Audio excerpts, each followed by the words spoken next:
Hello everyone. आज के इस शॉर्ट वीडियो में हम डिस्कस करेंगे राष्ट्रीय आंदोलन की महत्वपूर्ण घटनाएं जो कि एग्जाम की दृष्टि से बहुत ज़्यादा इंपॉर्टेंट है। तो आइए जानते हैं। 1904 में हुआ था भारतीय विश्वविद्यालय अधिनियम पारित। 1905 में बंगाल विभाजन। 1906 में मुस्लिम लीग की स्थापना हुई थी।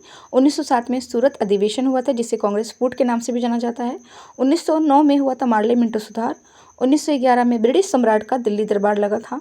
1916 में होम रूल लीग का स्थापना हुआ था और 1916 में ही मुस्लिम लीग कांग्रेस समझौता हुआ था जिसे लखनऊ पैक्ट के नाम से भी जाना जाता है। 1917 में महात्मा गांधी द्वारा चंपारण में आंदोलन हुआ था।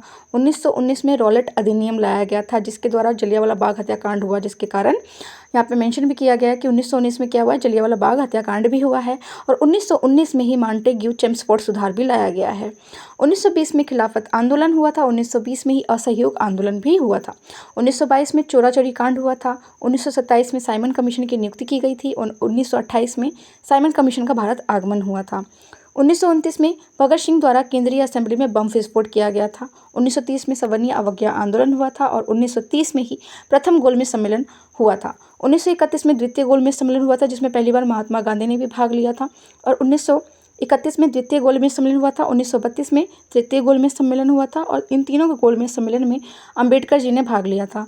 1932 में सांप्रदायिक निर्वाचन प्रणाली की घोषणा की गई थी। 1932 में पूना पैक्ट हुआ था। 1942 में भारत छोड़ो आंदोलन।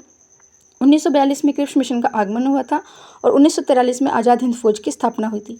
1946 में कैबिनेट मिशन की आगमन हुआ था और फाइनली 1947 में हमारा भारत आज़ाद हो गया था। ऐसी ही और इन्फॉर्मेटिव वीडियो की जानकारी के लिए like share subscribe. Thank you.